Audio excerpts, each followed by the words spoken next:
Da outra vez aconteceu a mesma coisa. Oi. Tá com eco. Tá com eco.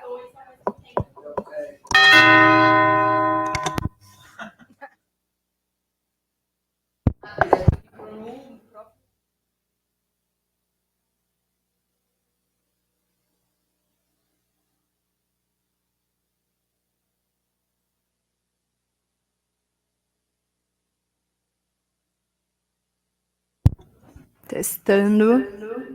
Tá com eco ainda. Vai? Deixa eu chamar. Tá com eco? É a TV? Ok.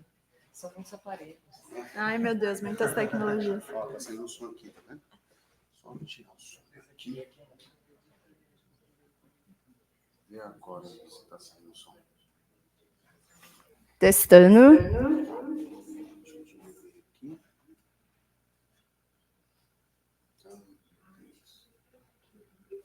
Ele se moveu quase 600 quilômetros a leste. Agora vamos assistir. O caminho Entretenimento. exerce uma grande influência sobre os animais e as plantas que chamam o Camboja e a região circundante. Agora aqui, gente, desativaram, não tá dando problema para ouvir. Tirar o som. Pronto. Agora fala aí. Testando. Agora sim. Tá vendo? Obrigada. Nada. Bom, gente, boa tarde a todas, todos e todes. Sejam bem-vindos aqui à nossa oficina Orçamento Público e Combate às Desigualdades, um evento que integra o ciclo de oficinas de formação 2024, eleições em São Paulo, construindo a agenda de uma cidade no sul global. Essa iniciativa que a gente está fazendo aqui hoje, dessa oficina, é uma realização do DEJUS, em colaboração com a Fundação Tid Setúbal, que hoje temos várias pessoas aqui da Fundação presentes, obrigada por terem vindo, e do Núcleo Democracia e Ação Coletiva, do qual eu faço parte, consolidando tanto uma parceria externa, então com a Fundação Tid Setúbal, quanto uma parceria interna entre dois núcleos aqui do SEBRAP, o DEJUS e o NDAC, que é o Núcleo Democracia e Ação Coletiva. O foco das oficinas neste ano está nas eleições municipais, com especial atenção às mudanças climáticas e suas implicações para as grandes metrópoles em países do sul global. Pretendemos explorar como as questões climáticas intersectam com os desafios locais e globais, promovendo uma análise aprofundada de como as políticas municipais podem enfrentar estes desafios no contexto das eleições. A gente já teve uma primeira oficina, parte desse projeto, intitulada Os Desafios da Habitação em São Paulo, que tiveram a presença do Nabil Bonduque e da Laura Valente e a mediação da jornalista Débora Freitas, da CBN. Aliás, o evento ficou gravado e está disponível no YouTube para quem quiser assistir. Esse evento ele também está sendo gravado e vai ser disponível na página do SEBRAP no YouTube. Ele não está sendo transmitido porque a gente quis valorizar a presença aqui física das pessoas nesse evento, mas depois quem não pôde vir vai poder assistir a gravação. Nossa próxima oficina vai ser no dia 23 de setembro, com o tema Segurança Alimentar e Cinturões Verdes, com a presença do Thiago Vinícius, da Agência Solano Trindade, que fica lá no Campo Limpo, da Daniele Custódio, do Instituto Cairós, e a mediação do Alexandre Fontinelli Weber, também do NDAC, Núcleo Democracia e Ação Coletiva. Está todo mundo convidado também para essa próxima oficina. Bom, hoje o nosso tema é Orçamento Público e Combate às Desigualdades. Temos a honra de ter a presença aqui da professora Úrsula Pérez, do Pedro Marim, e mediação da Marcília Gombata, do NUPRE, que fará a mediação dessa mesa e a apresentação dos nossos palestrantes. Mas antes de passar para a Marcília, eu gostaria de apresentar a Marcília também para vocês conhecerem. A Marcília é pesquisadora do Núcleo de Pesquisa em Relações Internacionais, o NUPRE, da Universidade de São Paulo, e professora de Relações Internacionais na Fundação Armando Álvares Penteado, a FAAP. Concluiu recentemente sua pesquisa de pós-doutorado no Instituto de Relações Internacionais da Universidade de São Paulo, o IRI-USP, onde investigou em que circunstâncias a polarização leva ao retrocesso democrático, tendo como foco os casos do Brasil, do Peru e do Chile. Sua pesquisa atual busca entender a relação entre economia política e democracia, com foco no avanço da direita radical na América Latina. Bom debate para todos nós. Obrigada, Bia. Obrigada a todos e todas aqui presentes. Feliz de fazer parte dessa oficina aqui hoje, dessa mesa, ao lado da professora Úrsula e do pesquisador Pedro, ambos que eu acompanho e admiro. Então, vou apresentar aqui brevemente os dois. O Pedro Marim é bacharel em Relações Internacionais pela USP, mestre e doutor em Administração Pública e Governo pela Fundação Getúlio Vargas, e ele atua como pesquisador e consultor em temas relacionados a planejamento e gestão por desempenho, finanças públicas e participação social. O Pedro atualmente coordena o programa Orçamento e Planejamento Público da Fundação TID Setúbal. A Úrsula Pérez é administradora pública pela Fundação Getúlio Vargas, mestre e doutora em Economia também pela GV aqui em São Paulo. É professora dos programas de graduação e de pós em Gestão de Políticas Públicas da EASH na USP Leste e do programa de pós em Mudança Social e Participação Política também na EASH USP. É pesquisadora também do Centro de Estudo da Metrópole, do Observatório Interdisciplinar de Políticas Públicas, ambos da USP, e também é parte do Instituto de Estudos Avançados da USP da rede Orçamento Mulher. E a Úrsula também foi diretora de orçamento na Secretaria de Finanças de São Paulo e secretária adjunta de Planejamento, Orçamento e Gestão aqui do município. E é membro do Conselho Extraordinário do Orçamento Federal, junto à Secretaria do Orçamento, no Ministério de Planejamento e Orçamento. Bom, bem-vinda, Úrsula, bem-vindo, Pedro, obrigada aqui pela presença de vocês. Bom, para dar início à nossa oficina hoje, então, cada um de vocês vai fazer uma exposição de uns 15, 20 minutos, e depois a gente abre aí para um debate com perguntas dos presentes, perguntas algumas que eu tenho, se ninguém se habilitar, e também perguntas que um tiver para o outro, vice-versa. Então, queria começar pela Úrsula, por favor. Muito bem. Olá, todas, todos.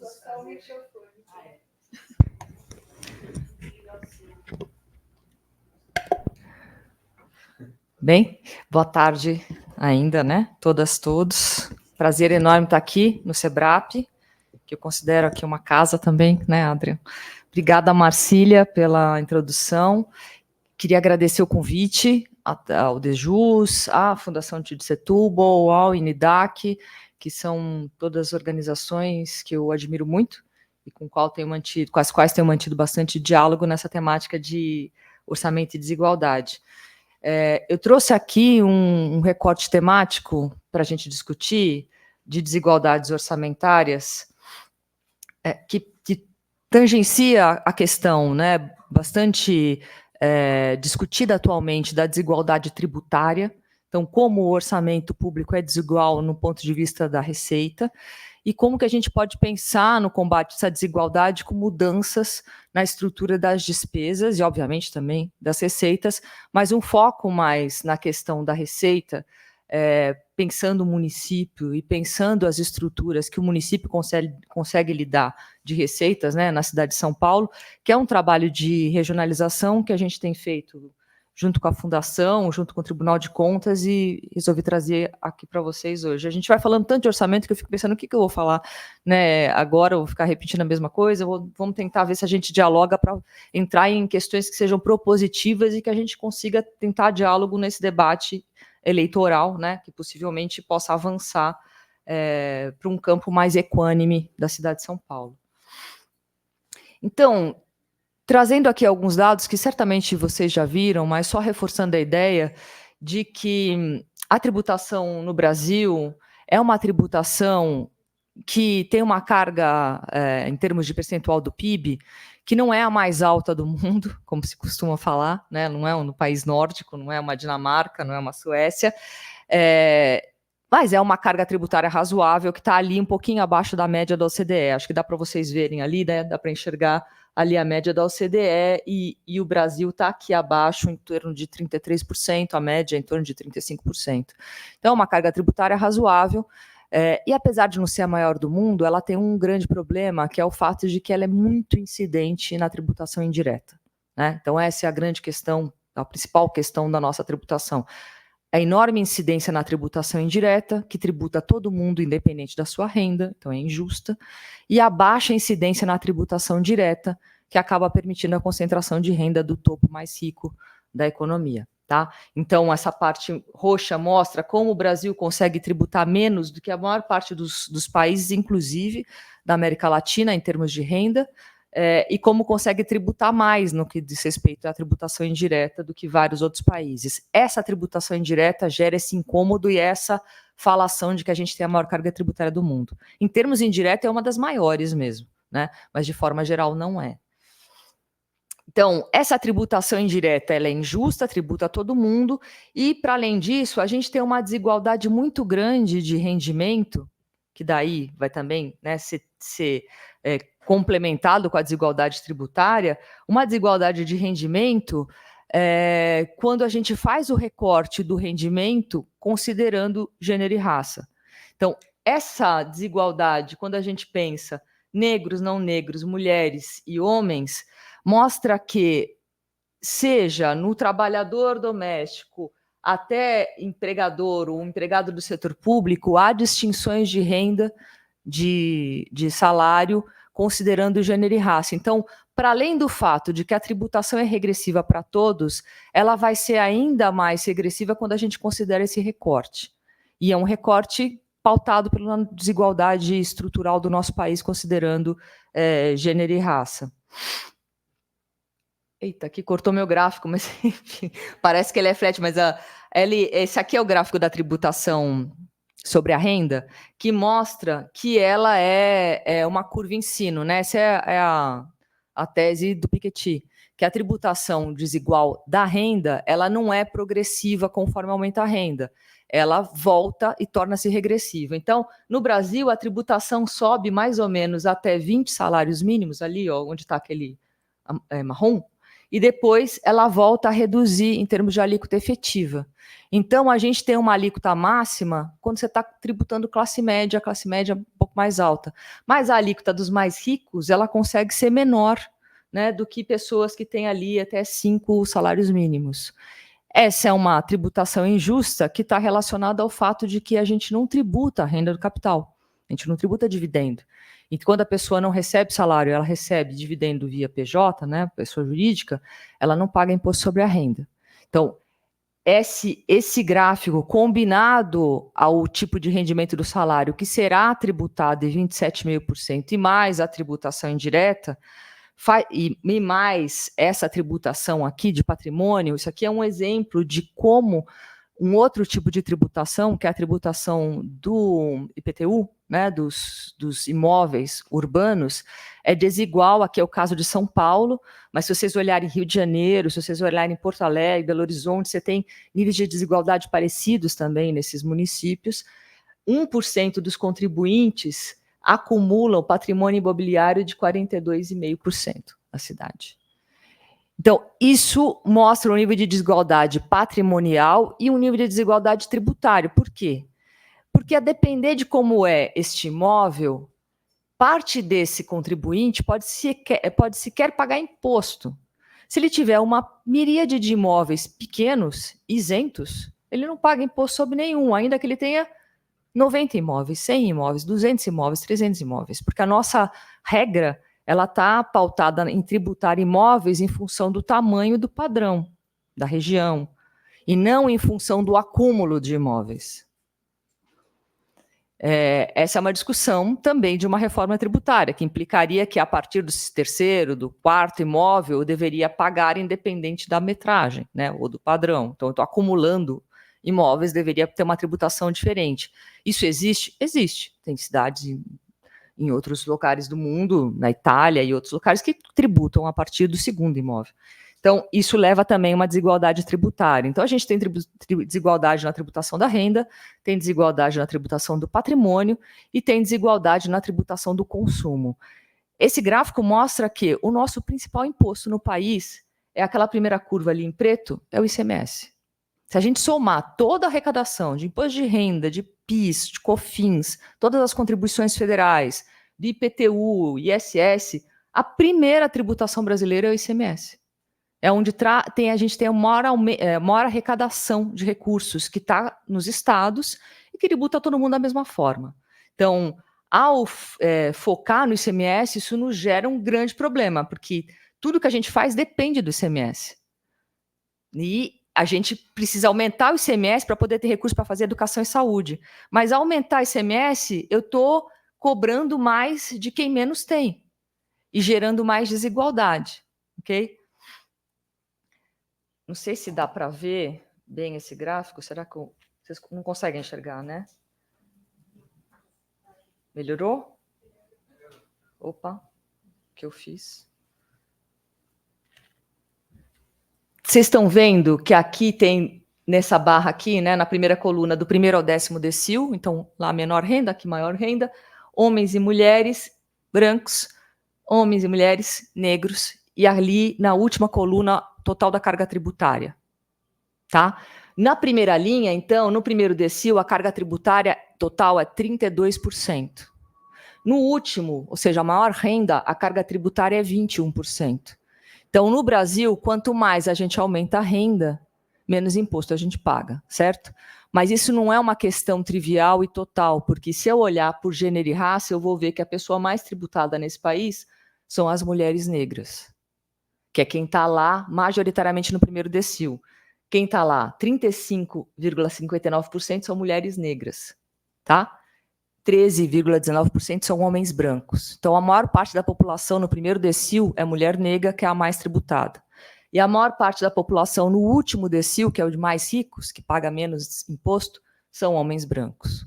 Então, o homem branco é o menos tributado e a mulher negra é a mais tributada, por conta do acúmulo dos erros de tributação, das desigualdades de tributação, de vários tipos de impostos e também do rendimento desigual de homens e mulheres brancos e negros.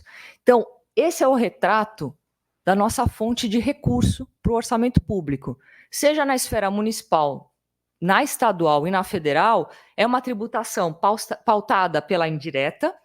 Não, o ICMS é o principal que está nos estados, mas o ICMS ele é compartilhado com os municípios. Os municípios dependem da cota parte do ICMS, então reproduz essa desigualdade para dentro do seu orçamento.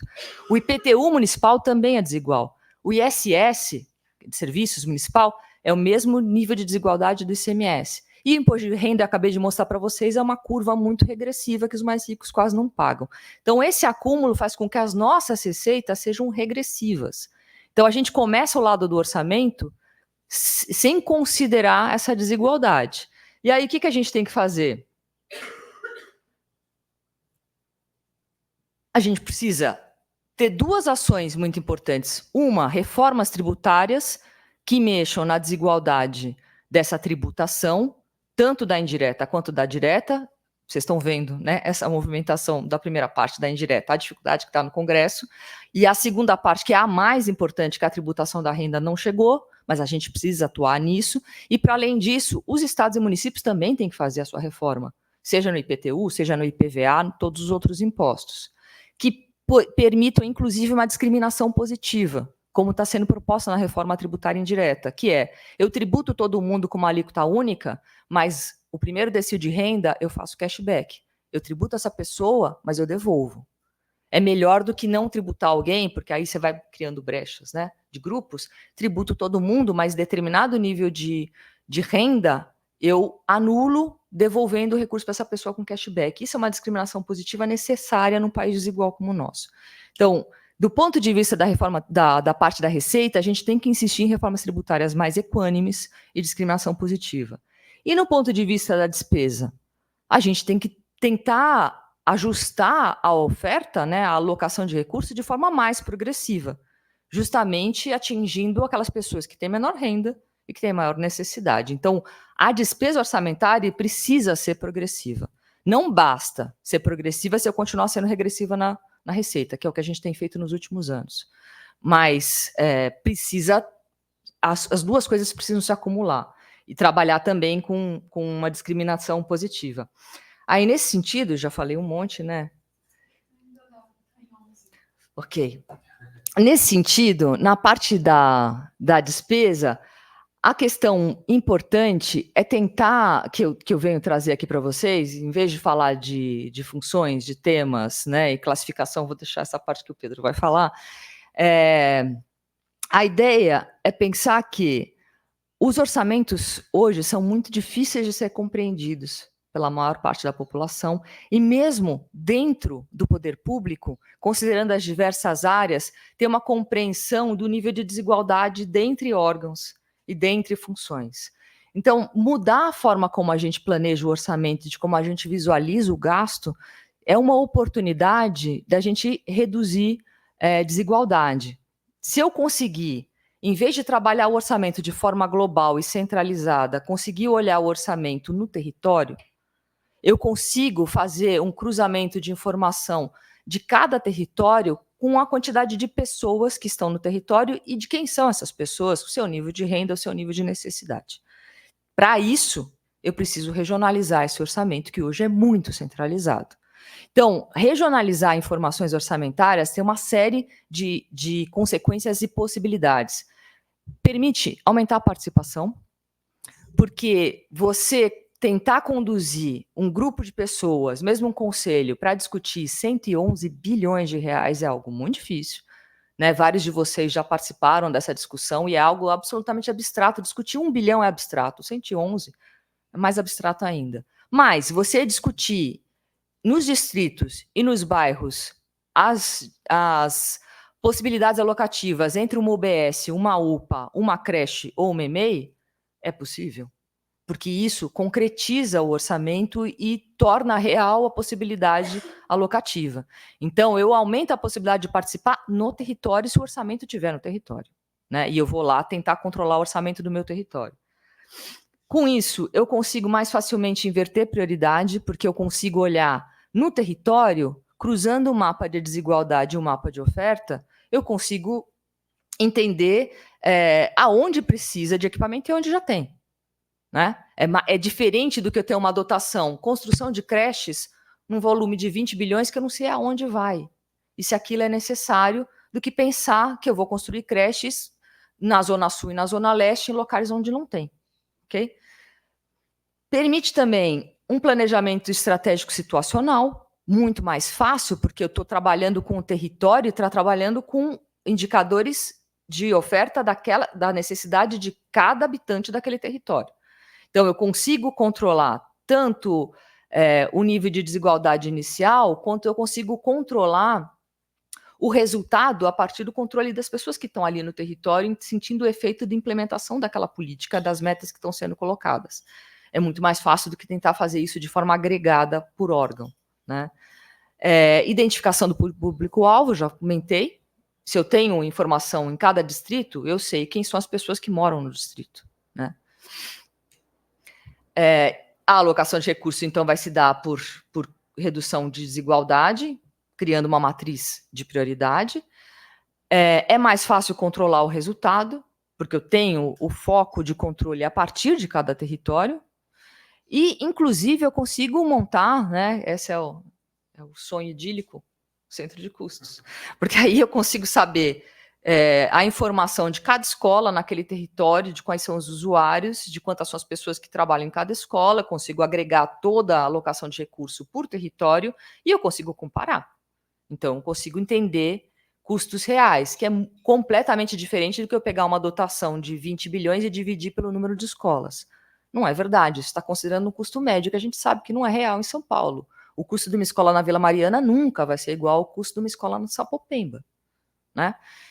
Mas para ter essa análise adequada, eu preciso territorializar o gasto. E aqui eu trouxe algumas informações que eu não sei nem se vai dar tempo de passar todas elas, mas a ideia só é dizer que, assim, a questão da regionalização e o processo de regionalização não é algo novo. É um processo longevo que tem idas e vindas, e aqui, usando as ideias do Eduardo Marx, a gente pode perceber que é um processo oscilante, incremental, oscilante e com fé progressivo, né, para o próximo governo. A Luísa Erundina, quando começa o governo, ela implementa regionais e uma tentativa de discussão de gasto no território. Só que isso finda um pouco antes de findar o seu governo, que o último ano é uma enorme crise financeira, e não consegue seguir. O governo que entra, Maluf e Pita, não seguem com isso, centralizam de novo o gasto. A Marta Suplicy, quando entra, faz a discussão e a votação do PL de subprefeituras, que inclusive coloca o orçamento da educação, da saúde e da assistência nas subprefeituras. Porém, perde a eleição também. O governo seguinte recentraliza de novo o orçamento e, inclusive, não dá andamento para os conselhos de subprefeituras, que tinham sido aprovados na lei. O governo Serra Kassab tem uma recentralização, porém, ao mesmo tempo, em 2008 e 2009, você tem a sociedade civil começando e ampliando um debate, inclusive com parceria internacional, sobre o que são desigualdades nas cidades. E a Rede Nossa São Paulo, então, vai propor, junto com o processo anterior, que era feito na PUC, né, no núcleo lá de desigualdades da PUC, vai propor um mapa de desigualdades da cidade e vai conseguir aprovar uma emenda à lei orgânica que aprova o programa de metas. A aprovação do programa de metas obriga a prefeitura a olhar novamente para um gasto mais territorializado, porque vai ter que aprovar metas no território, com indicadores territorializados. Então, isso obriga o prefeito Kassab, no seu governo seguinte, a fazer o primeiro programa de metas e dar indicadores territorializados, que são não perfeitos, né? Mas é um começo de um processo, de novo, de territorialização da informação. E quando vem o governo Haddad, volta a ideia das subprefeituras, não com um orçamento detalhado, mas com a aprovação dos conselhos, com mecanismos de informação mais territorializada, cria-se o GeoSampa com vários indicadores e anda-se com uma proposta de, dentro do orçamento, começar a identificar o território nas próprias dotações orçamentárias. Esse negócio a gente chamou à época de DA, detalhamento da ação, que foi pegar cada dotação, então, tipo, uma dotação de construção de creche, e abrir um campinho do lado e colocar onde? Em Sapopemba. Construção de creche, onde? Sei lá, no Capão Redondo. Então, ao colocar o detalhamento do território da subprefeitura, eu permito identificar o gasto, né, um detalhamento dessa ação, criando uma territorialização, tanto no programa de metas, quanto no PPA, quanto no orçamento. Não foi fácil, a gente deve ter feito voodoo, com um bonequinho meu e do Pedro, porque a burocracia achou isso o fim da picada, porque em vez de fazer um empenho, ela ia ter que fazer tudo vezes 32. Né? Então, obviamente, esse negócio teve um processo de idas e vindas e deu uma parada. Mas os dados seguiram e a pressão seguiu, e no governo... Opa, passei demais.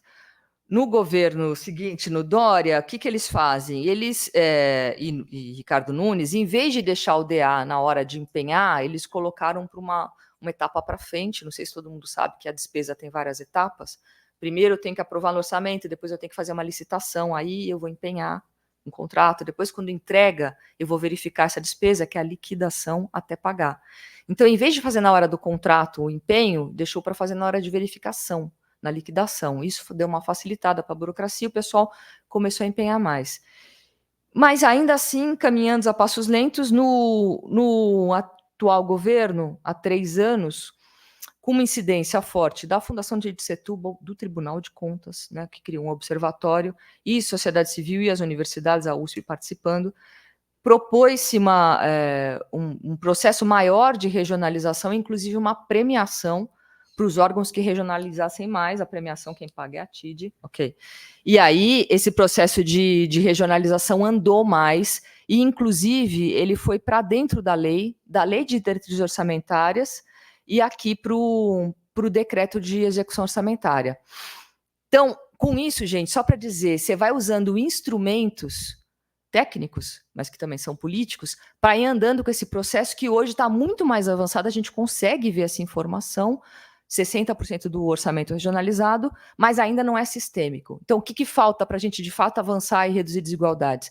Essa informação ser usada para planejar, para os órgãos regionalizarem e usarem isso para pensar o que eu vou fazer nos próximos 4 anos, aonde está o nível de desigualdade a partir do território que eu estou visualizando, como é que eu vou reformular o orçamento para ter essa informação. E, obviamente, essa informação planejada estratégica tem uma visualização para fora também mais fácil. E acho que nesse ponto da visualização que o Pedro vai falar, e também do índice de priorização, né, e de redução de desigualdades. Desculpa aí que eu passei, tá bom? É isso, gente. Obrigada.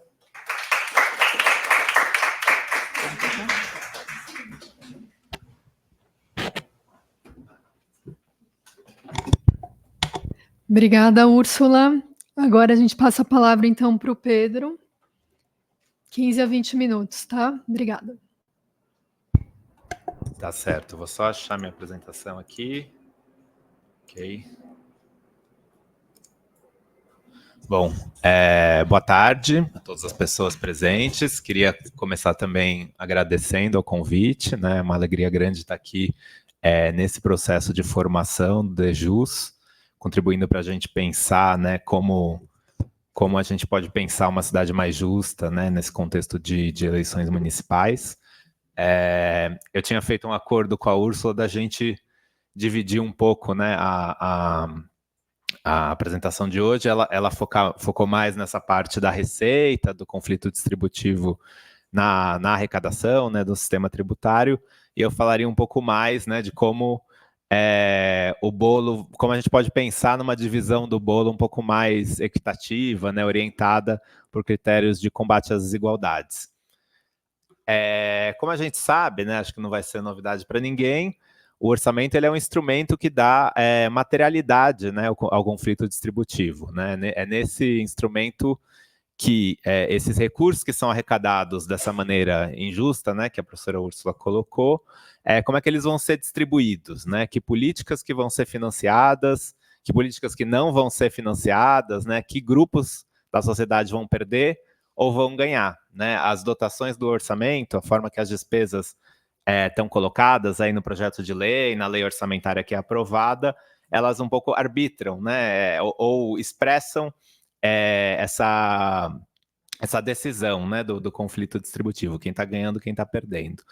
Só que, né, o orçamento ele foi sendo construído de uma maneira, né, em que essas despesas elas estão classificadas de uma determinada forma, ou de algumas determinadas formas, né, a gente vai falar um pouco sobre isso. Só que essas formas nem sempre, né, elas traduzem ou dialogam com como a gente está falando, né, sobre desigualdade, sobre conflito distributivo na sociedade, né? Então, historicamente, né, a forma que a classificação do orçamento foi construída, ela tem muito a ver com a discussão de controle, né? O que a gente quer controlar na forma que o governo está usando os recursos públicos, né? Então, quando o orçamento surge lá na virada do século XIX, tinha uma preocupação, né? O orçamento era um pouco a tradução do parlamento impondo seu controle ao poder executivo, né? Ela tem muito a ver com as próprias revoluções burguesas, a forma que o Estado moderno foi se constituindo, né? O orçamento surge nesse contexto, e se a gente vai olhar os primeiros orçamentos, eles são bastante simples, eles trazem uma classificação institucional. Então a gente vai ter lá tanto de recurso para o Ministério da Defesa, tanto de recurso para o Ministério das Relações Exteriores, né? E também eram estados relativamente simples quando o orçamento surge, né? Você não tinha grandes políticas públicas de educação, saúde, proteção do meio ambiente, nada disso existia, né? À medida que o Estado vai se complexificando, vão surgindo novas formas de controle, né? Um pouco para garantir que essa complexidade está sendo administrada. Então, primeiro surge a classificação econômica, então a gente quer saber, né, como o Estado está gastando, que tipo de despesa, se é com contrato, se é com pessoal, se é com investimento, né? Essa informação que nos dá é a classificação econômica. E mais para frente, né, lá para os anos 60, quando a gente começa a falar, quando a gente tem lá a crise do petróleo, os estados começam a ter menos recursos, aí começa a ter uma preocupação um pouco maior, né, de se a gente está gastando bem ou não está. Então a gente quer enxergar as políticas públicas, quer enxergar os resultados que vão ser obtidos, né, dentro do orçamento. Aí surge o que a gente chama de classificação funcional programática, né? Eu quero saber qual é a política pública que está sendo financiada, qual é o programa, que resultado que eu espero obter com aquele gasto, né? E mais recentemente, né, hoje o debate do orçamento ele está bastante centrado também, né, no resultado fiscal do Estado, né? O Estado está conseguindo né, fazer a gestão do seu nível de endividamento, né, e hoje a gente começa a classificar as dotações orçamentárias também quanto ao seu impacto fiscal, né, quando a gente fala do orçamento federal, do RP, né, do resultado primário, se a despesa impacta ou não o resultado primário, se ela é discricionária ou não é, né, também é um tipo de classificação que, né, vai respondendo à forma com que a gente está falando sobre orçamento público hoje. Então, quando a gente olha uma dotação hoje em dia, né, eu gosto de mostrar para chocar mesmo. Ela tem né, isso aqui é uma dotação da Prefeitura de São Paulo. Ela é uma coisa assim, né? Ela traz ela traz todas essas camadas, né, de históricas de como a gente vai evoluindo na classificação do orçamento. Então, no começo a gente tem a classificação institucional. Então essa aqui é uma unidade, é uma dotação da Secretaria Municipal de Saúde, na verdade é o Fundo Municipal de Saúde, mas para simplificar um pouco, coloquei a Secretaria. Aí a gente tem a classificação funcional, né? Então essa aqui é uma dotação de saúde, a função saúde, subfunção assistência hospitalar e ambulatorial. Ela né, tem uma classificação programática que vai me dizer que ela é do programa. Essa aqui é da época do Haddad, tá? Então hoje já não vai ser a mesma classificação programática, mas ela é do programa Ações e Serviços da Saúde, do projeto Atividade Construção de Hospitais, e a classificação econômica vai me dizer, né, que ela é uma despesa de capital, do grupo de investimento, da modalidade de aplicação direta, o elemento de despesas obra e instalação, e a fonte de recurso, né, da onde vem esse recurso originalmente, vai me dizer que ela é uma transferência federal. Então, a despesa que estiver aqui é uma despesa com construção de hospital, né, com um recurso que vem do governo federal, executada pela Secretaria Municipal da Saúde. Tá, então, já é complexo, né, pessoal? Não é muito simples. Em geral, tem muita gente que se assusta quando começa a ver esses números. Eu mesmo, quando comecei a trabalhar com orçamento, me assustava bastante. Só que tem coisa faltando aqui ainda, né? A Úrsula falou um pouco da questão da regionalização. Então, aqui a gente não vê a região da cidade, por exemplo, né? Em que bairro que essa despesa aconteceu? Onde que é esse hospital? Aqui não nos diz. A não ser que essa informação estivesse no nome do projeto atividade ou no nome do programa, eu não ia ter como saber, né? Eu não tenho como saber onde no território ela acontece. Né? Então, quando a gente olha, só para ter uma ideia, né? Essa aqui é a classificação de funções e subfunções. Né? Essa é padronizada para todos os entes federativos, e ela basicamente, né, fala das caixinhas do governo. Né? Então, eu tenho uma função saúde, uma função educação, uma função trabalho, uma função cultura, uma função ciência e tecnologia. Né? Isso foi acontecendo porque, bom, o Estado, para dar conta da complexidade de gerir todas as políticas públicas, ele precisou ir se especializando né, e dividindo a gestão do gasto também nessas caixinhas. Mas quando a gente fala de combate às desigualdades, né, frequentemente a gente está falando de coisas que fogem dessa classificação. Né? Então, peguei algumas notícias aqui, né, de questões que têm a ver com combate às desigualdades.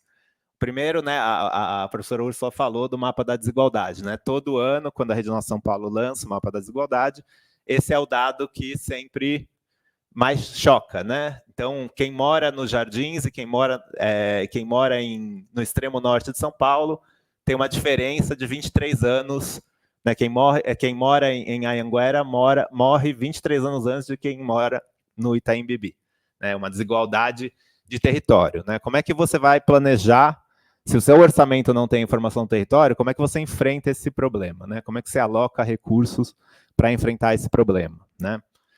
Vamos olhar outro problema. Brancos têm rendimento cerca de 40% maior do que negros, né? Outra coisa que não aparece aqui, vocês viram público-alvo? Eu consigo saber, né, quem é o beneficiário dessa política, se são pessoas negras, se são pessoas brancas, ou se ela foi pensada de alguma maneira para estar, né, num local que tem mais população negra do que população branca, porque a gente sabe que essa população é mais vulnerabilizada, né? Não temos essa informação no orçamento, né? A cada 24 horas, ao menos 8 mulheres são vítimas de violência. A maioria dos estados, né, o governo federal, tem programas específicos de combate à violência contra as mulheres. Mas só, né, ter mecanismos de denúncia, ter delegacia para as mulheres, não vai resolver esse problema, né? Essa é uma questão que tem que ser abordada em várias políticas públicas, ela tem que estar na política de saúde, né? Quem está na linha de frente da saúde tem que conseguir identificar esses sinais de violência, tem que estar na educação, tem que ter campanhas de sensibilização, enfim, tem várias estratégias que têm que ser adotadas em todas as caixinhas, né, dentro do Estado, para que esse problema seja atacado, né? Estudo mostra que escolas com mais alunos negros têm piores estruturas. De novo, né, como é que a gente trata isso se a gente não tem o lugar, se a gente não tem o público beneficiário dentro do orçamento? Por fim, né, a questão climática, né? Crianças e adolescentes são os que mais sofrem com mudanças climáticas. Aqui a gente tem um tema transversal, que é crianças e adolescentes, outro tema transversal, que são as mudanças climáticas. Como é que eu planejo, né? Como é que eu sei, como é que eu penso nesse problema dentro dessas caixinhas, da forma que o orçamento está organizado hoje, né? Então, o que a gente está vendo é que, né, os critérios de classificação da despesa atuais, eles não atendem aos desafios de combate às desigualdades, porque eles são, por natureza, transversais, né? Eles são problemas complexos, com múltiplas causas, múltiplas possibilidades de solução. A gente tem que atacar eles com uma abordagem mais integral, né? E a forma que o orçamento está pensado hoje não responde a isso, né? Então, tem algumas perguntas que são bem importantes para quem está na sociedade civil, na academia, trabalhando questões de desigualdades, que o orçamento público ainda não ajuda a responder, né? A Úrsula colocou uma delas. Quando você vai discutir orçamento, em qualquer lugar que você vai, né, a primeira coisa que te perguntam é: mas qual é o valor para o meu bairro? Quanto que ela gasta no meu bairro, né? Quanto que a prefeitura gasta aqui? Hoje, né, a gente está chegando perto de conseguir responder isso, mas depois, aqui em São Paulo, né? Mas depois de um trabalho bastante longo aí, de uma série, de todo esse incrementalismo que foi se acumulando, hoje a gente consegue chegar perto de responder essa pergunta, né? Quanto eu gasto, quanto é o valor previsto no orçamento para o atendimento às pessoas negras, ou algum outro público-alvo que a gente escolha, para criança e adolescente, para mulheres, né? Quanto é gasto em políticas sensíveis às necessidades específicas das mulheres, da população negra, né? Quanto é investido no enfrentamento às mudanças climáticas, né? Para além do que é óbvio, do que está no Ministério do Meio Ambiente, né? Do orçamento que é direcionado para isso, você tem uma série de outras políticas que contribuem para isso, você tem gasto tributário que contribui para isso, né? A gente está incentivando ou não está incentivando por meio da política tributária essas mudanças climáticas, o combate, né, a redução, as políticas de adaptação, tudo isso a gente não consegue responder ainda, né? Para a gente conseguir responder essas perguntas, a gente tem que trabalhar novas formas de marcação do orçamento, né, que vão permitir que a gente produza dados que ajudem a diagnosticar desigualdades no atendimento a públicos vulneráveis, que permitam a gente planejar para o combate às desigualdades, então usar esses dados, né, para direcionar as políticas públicas para os territórios, para os públicos-alvos, para a estratégia de enfrentamento às mudanças climáticas, e que a gente permita, né, envolver mais pessoas no debate sobre o uso dos recursos públicos, né? Se a sociedade está falando da importância da equidade racial, da importância da equidade de gênero, das mudanças climáticas, o orçamento tem que encontrar, né, tem que encontrar a população nesse diálogo, tem que falar a mesma língua para que a gente consiga trazer as pessoas para falar sobre orçamento público, né, para que a gente consiga pensar novas formas de participação social e até ter um debate público, né, que o orçamento ajude a fazer, né, que não seja só, que a gente não fique só falando se vai ter déficit ou vai ter superávit todo ano que o orçamento chega no Congresso, né. Enfim, o que a gente tem, né, de boas práticas nesse sentido, né, que a gente está caminhando para ter novas formas de marcação no orçamento. A professora Úrsula já falou um pouco, né, que é a questão do detalhamento da ação da Prefeitura de São Paulo. Então, ele é esse código, mais alguns números, porque faltavam naquela dotação, mas ele vai dizer, né, os 3 primeiros números vão dizer se é uma despesa regionalizável ou não, né, por exemplo, dívida, previdência, não são despesas regionalizáveis. Então, os 3 primeiros números me dizem se é regionalizável ou não. Aí vem região, os 2 segundos números, subprefeitura, distrito, e aí um número sequencial que vai me dizer se suponha que eu tenho 2 creches planejadas no mesmo distrito, eu consigo diferenciar uma da outra para saber quanto eu estou gastando com cada uma, né? Começar a ter informações regionalizadas do orçamento em São Paulo permitiu à prefeitura avançar, né, na direção de ter um PPA com planejamento do uso de recursos regionalizado, né? Então, isso foi uma parceria que a Fundação Tite Setúbal fez com a Prefeitura de São Paulo, em que a gente desenvolveu um índice de distribuição regional do gasto público, né, com base numa cesta de indicadores de vulnerabilidade, né, para cada território. Então, alguns indicadores são, por exemplo, número de pessoas morando em favelas, número de pessoas sem acesso a água e esgoto, taxa de mortes por causas externas, né, por causas violentas, de cada região, o que fez com que a gente tivesse um mapa, né, para cada subprefeitura, onde está concentrada a vulnerabilidade na cidade.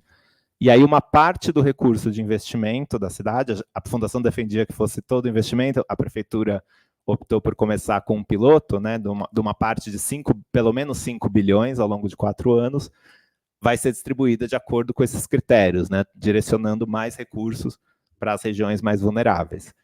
Isso permite a gente ter, né, uma referência de quanto recurso a gente vai ter por território para investimentos, que possibilite, por exemplo, a gente chegar num território e fazer uma discussão participativa sobre isso, né? Não mais sobre uma fatia pequena do orçamento, né, como era o orçamento participativo, em que você destacava um pedaço do orçamento para a decisão, mas um pedaço maior, né, todo o investimento de um determinado território, né? Então, a gente entende que isso é um avanço, e a gente está, né, como fundação, defendendo para esse próximo ciclo de planejamento, que vai começar ano que vem, né, com o novo prefeito ou prefeita, que isso seja feito de uma forma ainda mais radical, né, que a gente traga esse índice para o programa de metas, que é o principal, acho que hoje é o principal instrumento de planejamento na cidade de São Paulo, né, que de fato comunica com a população, de fato tem algum papel de coordenação aí entre as várias secretarias, para que a gente possa já ter, logo no começo do mandato, uma estimativa de quanto recurso vai ter em cada território, para que isso possa orientar processos participativos de decisão, né, de como essas metas vão ser distribuídas, né, na cidade, e que você já tenha, desde o começo, esse compromisso com o combate às desigualdades dessa forma mais técnica, né, orientada pelos indicadores. Além disso, né, o que a gente tem de boas práticas interessantes, né, nessa questão de novas formas de marcação do orçamento? O governo federal avançou bastante com o que se chama de agendas transversais, né? Então, no plano plurianual, você tem 5 agendas transversais, que são mulheres, igualdade racial, povos indígenas, crianças e adolescentes e meio ambiente.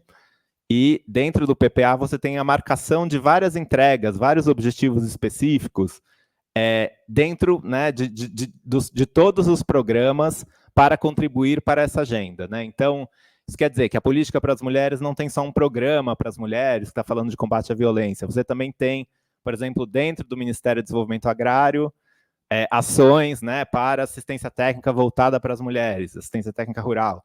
Dentro do Ministério da Justiça vai ter ações, né, sobre o tema do combate à violência.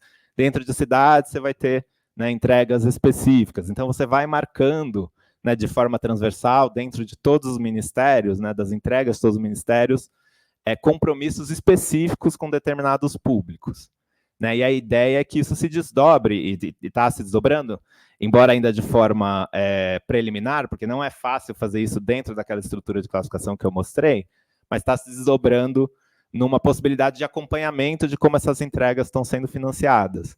Então tem um painel, tem relatórios, né, que o governo federal, a SOF, né, a Secretaria de Orçamento está lançando, e tem um painel que permite você acompanhar para cada agenda dessas quanto está previsto de gasto exclusivo, né, que são dotações exclusivas para aquela agenda, e quanto está previsto de gasto não exclusivo. Essa, né, como você apropria esse gasto não exclusivo, né, como é que você pega aquela dotação que não foi pensada com essa lógica e tira um pedaço dela para apropriar, isso é um debate super complicado, né, não é muito simples, mas está avançando aos poucos, e acho que o que o governo federal está fazendo é uma referência importante aí para a gente pensar isso também no contexto local.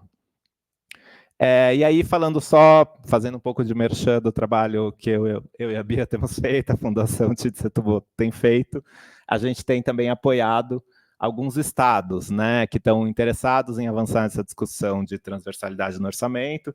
O Ceará fez um PPA transversal, né, com resultados para várias áreas transversais, e o Acre lançou seu primeiro relatório de orçamento sensível a gênero, e a gente apoiou eles nesse processo, né? Então, tentando apropriar dentro das várias dotações onde está a despesa com gênero.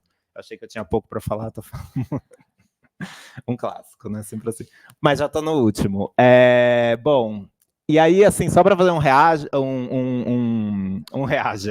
só para fazer um merchan, eu ia falar, um merchan das coisas do Reage e das coisas que a Fundação está fazendo, né? Eu coordeno o programa de planejamento e orçamento público da Fundação, e o que a gente discute é justamente planejamento e orçamento e combate às desigualdades.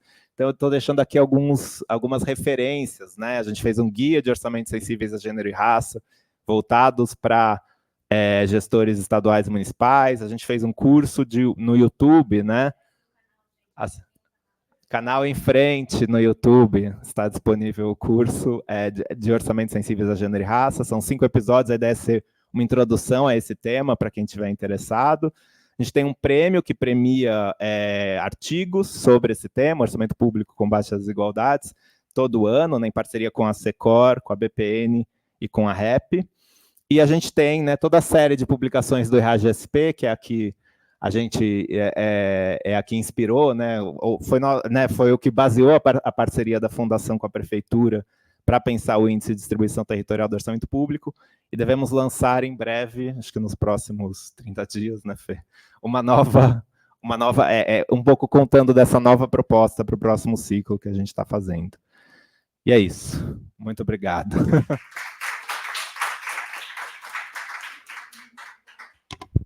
Muito obrigada, Pedro. Bom, agora a gente vai passar para as perguntas. Não sei se alguém tem, aí eu passaria o microfone.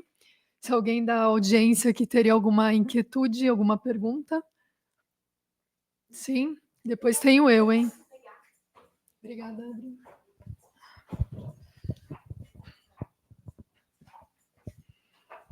Obrigada. Bom, primeiro agradecer a Úrsula e ao Pedro pelas apresentações, muito complementares, inclusive, né, dos panoramas aí do governo federal até chegar na cidade.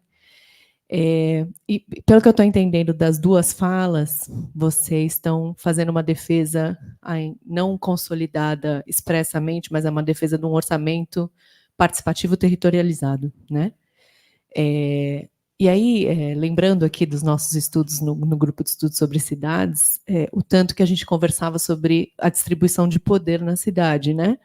As subprefeituras, prefeituras regionais, que já tiveram diversas terminologias, mas, no fim das contas, elas são um problema permanente do ponto de vista da distribuição de poder e da luta por poder também, né? Aí a gente conhece as histórias das ocupações desses cargos, né? Quem foram os ocupantes, tem padrões, né, por prefeito, etc. Então, minha pergunta para vocês a presença da participação social é um componente quase obrigatório para que isso funcione de uma maneira desejável, porque, do ponto de vista da distribuição de poder e de quem for alocar esses recursos, né, por que as tentativas, às vezes, de até democratizar mais esse espaço. Eu me lembro que o Fernando Haddad queria chegou a desenhar, né, a prefeitura chegou a desenhar um projeto de eleições para as subprefeituras, né, o que caiu como uma bomba, assim. Então, queria que vocês, se vocês têm uma reflexão sobre qual é o nível de segurança que a gente tem ao promover essa distribuição, né, de poder, pensando que sim, né, você não ter um conhecimento, como é que você engaja as pessoas sem um conhecimento sobre o que está acontecendo no seu território imediato? E tem várias cidades que têm experiências muito positivas, né, desse ponto de vista. Obrigada. Obrigada. Acho que tem uma pergunta ali no fundo. O Adrian tem também? Então, vamos coletar umas 4 e aí a gente responde, pode ser? Olá, olá Úrsula, olá Pedro, oi de novo. Para quem não está me vendo, eu sou o André Lerner aqui do ENIDAC, tá? Que está falando. Eu gostei muito da apresentação, parabéns. Eu gostaria de fazer alguns comentários, né? Primeiro, né, eu gostaria de sugerir, enfim, não sei se a gente vai conseguir um dia, entender qual que é a relação entre a arquitetura de orçamento e a arquitetura dos sistemas, né, de base de dados que deram origem a esses orçamentos. São contratos antigos que vêm da IBM e que são arquiteturas de base de dados que mudaram, né? Então, na verdade, quando você pega um orçamento, você pega um legado. E isso é uma coisa interessante, porque a arquitetura de dados, né, que é uma herança do tempo da ditadura, era uma arquitetura de modelo ERP, né, que, enfim, ele tinha uma arquitetura linear. E hoje mudou. Hoje você tem sistemas orientados a objeto que dá para fazer bastante coisa com isso. E a consequência dessa arquitetura é que o orçamento é discricionário. Então, as categorias de custo são exclusivas e elas são excludentes entre si. E isso é um problema, porque se você vai tratar de, enfim, saúde da criança, você tem componentes de educação na saúde da criança, como você tem componentes pedagógicos, né, na saúde da criança, da mesma maneira que o oposto também acontece. Você tem componentes de saúde da criança, né, na construção de modelos pedagógicos. Então, eu vejo que tem aqui uma dificuldade de arquitetura, né, de alocação de informação para aplicação do orçamento, e também a gente tem um modelo, uma arquitetura para todos os tipos de problema e todos os tipos de questão que você está resolvendo, né? Então, assim, seja um problema geral, um problema específico, um problema, assim, que está implantado, ou um problema que vai passar, né, a gente tem um tipo de orçamento só. Então, só para dar, não só criar o problema, mas dar a solução também, quer dizer, todo mundo resolve isso com um orçamento de base em um projeto, né? Então, você faz um orçamento de base em um projeto e faz uma ponte com essa arquitetura.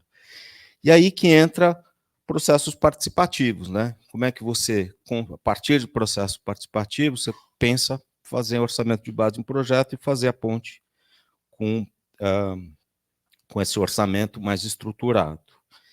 E aí eu tenho uma pergunta, outra, que é uma pergunta, enfim, de desconhecimento mesmo, que como é que essas agendas transversais são construídas, classificadas e essa alocação é feita, né? Quer dizer, são critérios participativos, não são?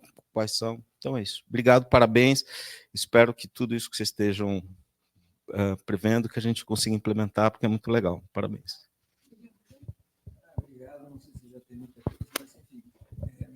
Bom, adorei a apresentação, muito obrigado. Me parece que tem uma...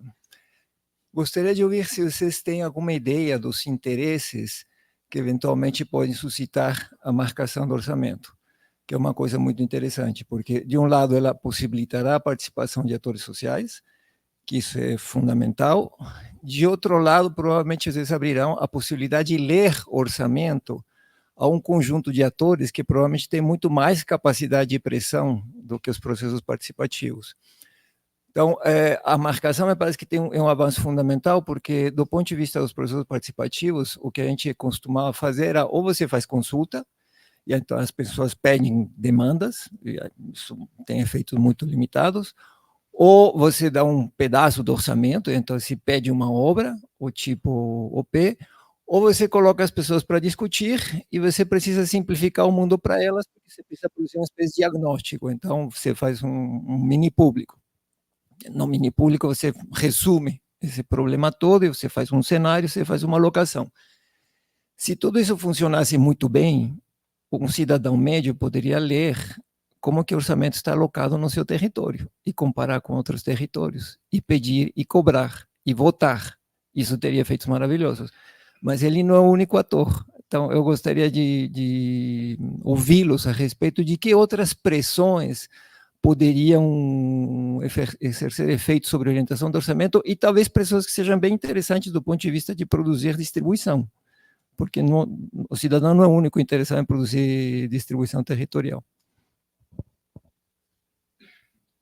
Vocês acham que tá bom assim? Então, Podia começar a responder, Vocês- depois a gente pega outra se tiver. Ou tem Tá mais bom. gente já levantada a mão? tem, mas vai mais de vocês, porque talvez tenha muitos temas. Não, tudo bem. Podemos responder essa e a gente faz mais o segundo rodada? Tá bom.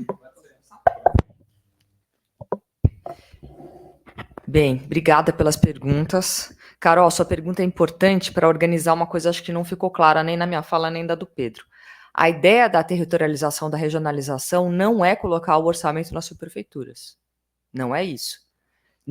Isso é uma briga política que não vai acontecer. Então, tem parte do orçamento que já é das subprefeituras, ficará lá. A ideia é fazer com que o orçamento que está na educação fique claro aonde ele está. Entendeu? É territorializar o orçamento de cada órgão.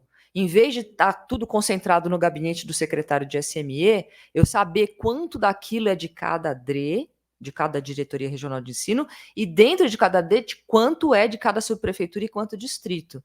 Então, seria você trabalhar com toda a massa de informação e de recursos, chegando até o território, independente de quem é da classificação institucional, se é ou não subprefeitura.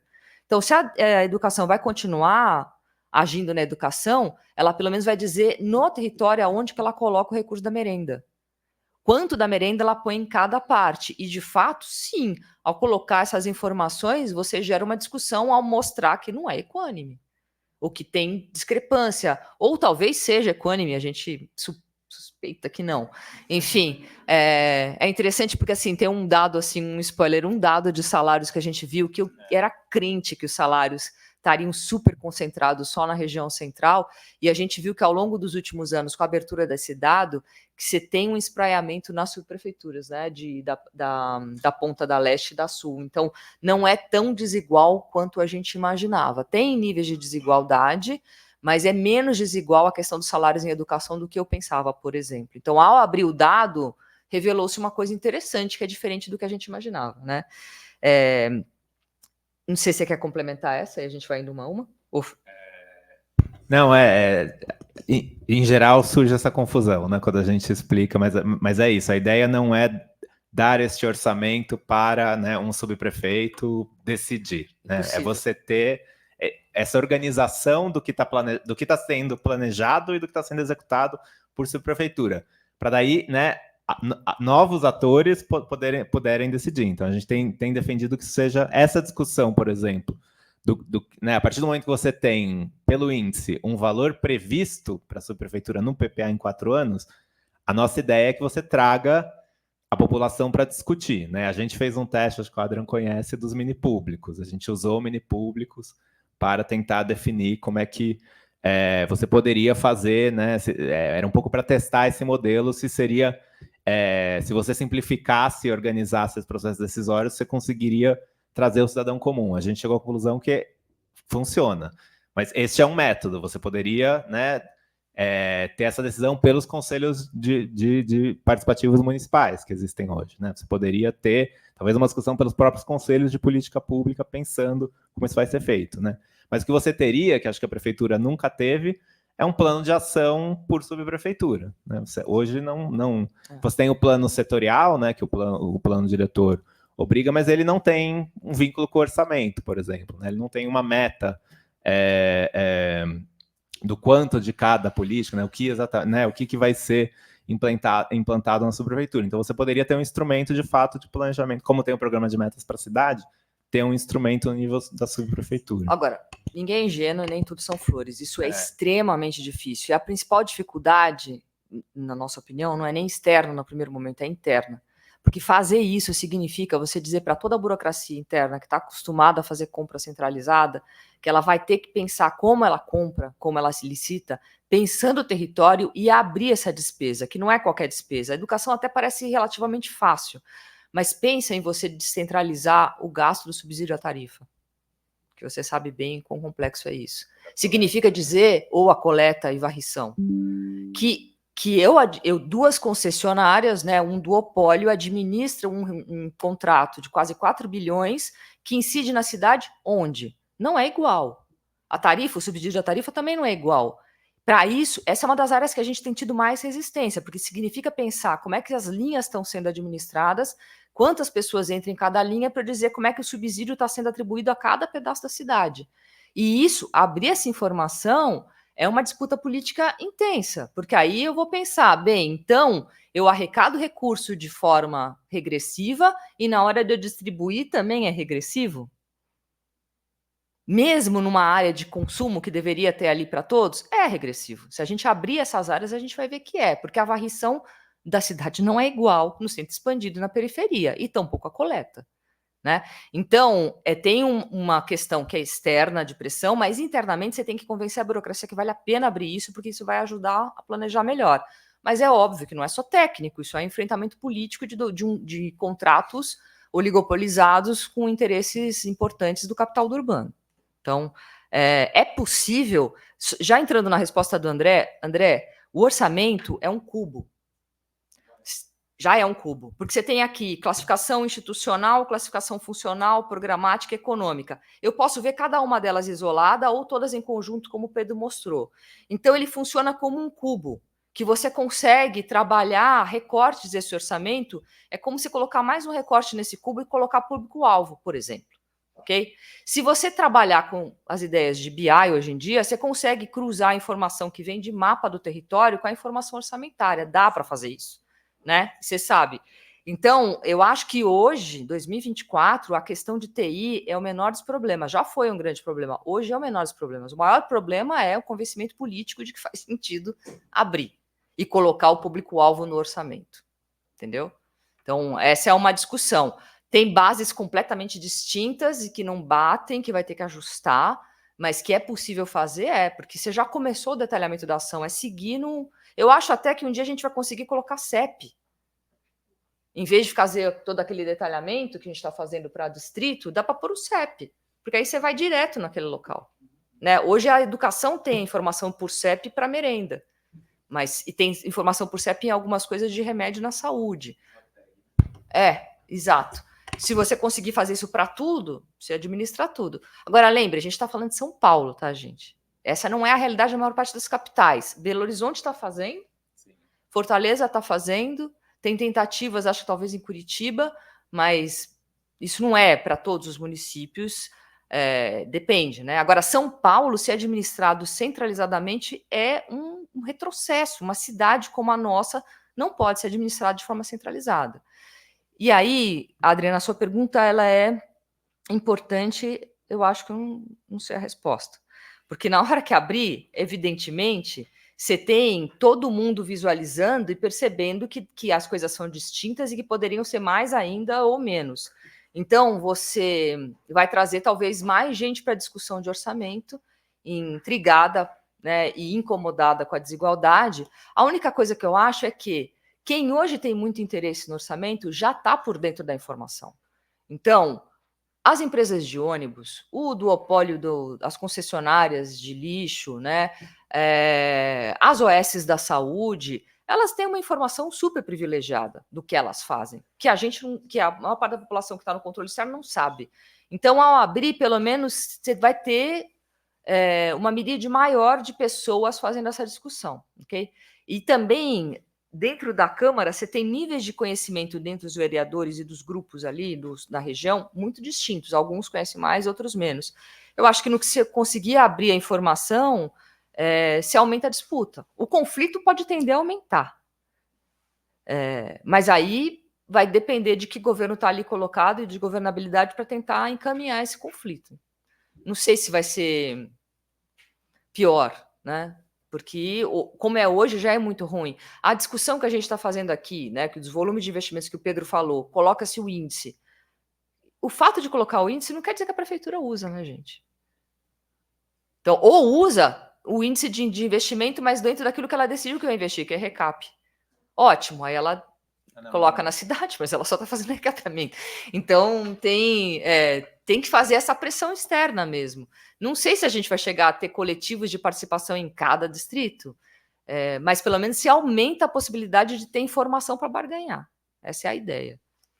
Pedro. Eu só complementando um pouco a Úrsula em algumas questões, né? Quando você falou dessa questão, pode ser que em algum momento a gente tenha o CEP, né? Eu queria destacar que em Fortaleza, por exemplo, né, onde eles estão avançando também nessa discussão de regionalização, tudo que é investimento, né, tudo que está no plano de governo, você tem a informação do CEP. Então, todas as obras, ou tudo que a prefeitura está entregando, né, que está no programa de governo do prefeito, está regionalizado num portal nesse nível do endereço mesmo, né? Então, tem um ponto no mapa e eles conseguiram fazer isso interligando o sistema de gestão do orçamento com o sistema de gestão de projeto. Então, cada liberação de despesa para investimento dentro do sistema orçamentário, ela está vinculada a um projeto dentro desse sistema de gestão de projeto. Então, não só você tem a informação do CEP, mas você tem, por exemplo, o andamento, em que fase da contratação está, né? Então, é um sistema bem interessante, assim, a forma que eles conseguiram amarrar, né? Só corroborando seu argumento, que acho que não é necessariamente uma questão de TI, né? Embora, né, apesar de não ser uma questão de TI, acho que é uma questão de convencimento, como a Úrsula colocou, eu acho que tem desafios técnicos importantes, principalmente quando a gente pensa essa discussão de classificação para o público-alvo, né? Não é muito fácil pegar uma política universal ou construída como uma política universal e você dizer, por exemplo, quanto do gasto vai ser apropriado. Então, quando a gente fala assim, quanto, né, se a gente vai fazer um orçamento sensível a gênero, quanto da despesa com creche eu deveria apropriar? Né? Toda, porque a política de creches possibilita que as mulheres trabalhem, né, autonomia econômica das mulheres, mas ela não é uma política pensada para isso, é uma política de educação infantil. Então, eu deveria olhar só para né, o quanto dessa despesa está indo, por exemplo, para mães solteiras, né? Não sei. Né? É uma discussão que a gente fica bastante... Né? A gente está no grupo de trabalho do Observatório de Políticas Públicas do TCM que discute isso e a gente frequentemente... Estamos nesse ponto. Então, frequentemente, a gente está né, discutindo. Outra que eu acho super interessante. O Bolsa Família é uma política sensível a gênero? Por um lado, transfere o recurso para as mulheres. Para o outro, de alguma maneira, você está se apoiando do papel tradicional de cuidadora que a mulher tem na casa, né? Você a mulher cuida bem do dinheiro, porque ela é a mãe, ela vai saber como gastar. Você não está dando... Você está se apoiando do papel tradicional de gênero, né? Que as mulheres performam. Então, é uma política sensível a gênero ou não? Tem discussões, né, entre várias amigas que são feministas, enfim, que acho que não tem um consenso tão simples. Então, é difícil fazer. Tem desafios técnicos, mas, claro, isso é uma questão de você ir discutindo, aprofundando, pactuando quais são os entendimentos. Né? A partir do momento que você tiver um direcionamento político de ir nesse sentido, eu acho que vai ficar... É uma questão da gente ir acumulando né, como tratar esses temas. Só respondendo o André, né, sobre a questão das agendas transversais, como elas foram construídas, e se foi de forma participativa, durante a construção do PPA federal, cada ministério tinha uma oficina para decidir quais iam ser seus programas, suas entregas, e os ministérios que coordenam as políticas transversais, Ministério das Mulheres, Ministério do Meio Ambiente, né, participavam disso e colocavam as suas questões. Né? Eles estavam respaldados pelo processo, né, ou dizem que estavam respaldados pelo processo participativo que aconteceu no PPA federal, que foi, né, aquela consulta em vários estados, teve consulta pela internet, né? Então, se foi participativo ou não depende um pouco da de como a gente vai julgar esse processo participativo que aconteceu, né? Mas foi uma construção feita ao longo das oficinas de cada ministério.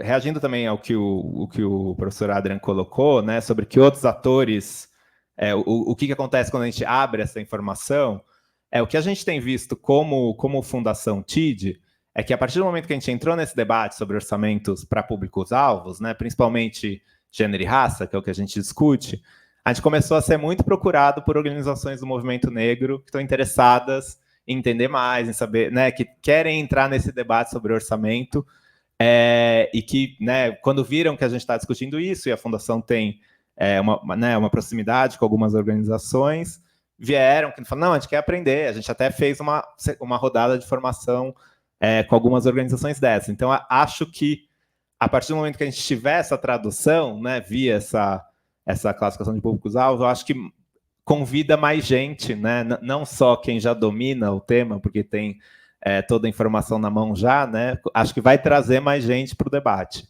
O efeito que isso vai ter, acho que a gente ainda, né, se essas organizações vão conseguir, né, de fato, usar isso para colocar suas demandas, acho que a gente ainda vai ter que ver. Obrigada, Úrsula e Pedro. Acho que temos 3, 4 perguntas. Então, Lucas, Raíssa, André. Ok. Meu comentário aqui não é que é um problema de TI, nós temos um problema de cultura organizacional implementada que vem do uso tradicional de uma ferramenta. Só isso que eu estava querendo dizer, né? Boa noite, obrigado pela fala, foi incrível. Meu nome é Lucas, eu sou aqui do SEBRAP. Eu tenho uma pergunta sobre a parte fiscal, uma curiosidade. Existem uma série de instrumentos fiscais que a gente, no Brasil, como a professora Ursula disse, né, existe um quadro atroz aí do nosso sistema fiscal tributário, e muitas coisas a gente poderia melhorar, né? Uma das coisas que você não mencionou, mas certamente a gente poderia acrescentar é imposto sobre herança e doações, né? Que é subnacional, tem uma alíquota baixíssima, mas ainda assim os estados não usam a alíquota máxima, o que é um mistério. Por que não? Porque o legislador não aumenta o seu orçamento. Aí talvez diminua o mistério quando a gente descobre que geralmente as maiores bancadas do legislativo brasileiro, seja nacional ou subnacional, são dos herdeiros. Essa é a maior bancada brasileira, não é do agronegócio, é dos herdeiros. E isso é compatível com a estrutura da desigualdade brasileira, que é não só muito alta, mas muito estável, né, intergeracionalmente. Eu acho que vai mudar, existem propostas de mudar a alíquota, enfim. Também não é só, São Paulo acho que é 4%, mas não é só 4%, porque tem custo cartorial imenso, que é um outro tipo de rent-seeking que está tirando dinheiro que poderia ter indo para a população, mas enfim, tem toda uma discussão sobre isso. A minha pergunta é se no nível municipal existem, digamos assim, propostas ou ideias para fazer usos mais criativos da política fiscal, com isenções, ou mesmo fomento a doações privadas, no sentido de filantropia, por exemplo, que caminhe passo a passo com a redução de desigualdade do lado do orçamento. Né, se a gente consegue fazer isso dos dois lados. Porque, por exemplo, nesse caso da herança, me parece que é interessante a gente pensar que no Brasil o público médio, o eleitor médio, ele tende a não gostar de imposto, como em qualquer lugar do mundo. Mas o Brasil, no ponto de vista de posições políticas, o brasileiro também, em geral, não é muito a favor de manutenção de privilégio de herdeiros. Ele se vê como meritocrático, batalhador. Esse seria tipo um espaço político que poderia ser explorado muito mais que o imposto de renda que incide, ou do imposto indireto que incide sobre o consumo dele ou o trabalho dele, né, ou dela. Meu ponto é, será que no nível municipal, e é toda ignorância minha, a gente encontra esses espaços para pensar uma política tributária mais interessante, redutora de desigualdade? Era essa a pergunta. Obrigado. É que a minha pergunta seria complementar a dele. A primeira pergunta que eu pensei, na verdade, foi a mesma que a Carol fez, né? Pensando no contexto das subprefeituras. E aí, tendo em vista a resposta de vocês e o que o Lucas colocou, a minha questão é: como que a gente passa... Eu acabei de jogar água em mim. Para a esfera pública, esse debate, do ponto de vista ideológico, para não virar uma ferramenta na mão desse conservadorismo. Porque, assim, trabalhando na gestão pública, a gente vê a defesa das maiores atrocidades, como, por exemplo, no centro de São Paulo, é onde menos tem equipamento público cultural. Já ouvi isso, aí a defesa disso, o que é um absurdo. Mas, por exemplo, com essa regionalização do orçamento, né, vamos, por exemplo, levar isso a sério em termos de gestão e, de fato, investir nas regiões as quais há a maior necessidade. Então, isso vai servir para algumas pessoas dizerem, por exemplo, eu estou pagando imposto aqui na Vila Mariana e todo o meu dinheiro está indo para Itaquera, todo o meu dinheiro está indo para Grajaú. Então, qual tipo de ferramenta ideológica, né, a gente tem, e qual tipo de movimentação está sendo feita na hora de pensar essa regionalização e evitar que vire, né, uma ferramenta, ainda mais em São Paulo, que a gente sabe, né, como o discurso conservador domina muitas esferas. Acho que a...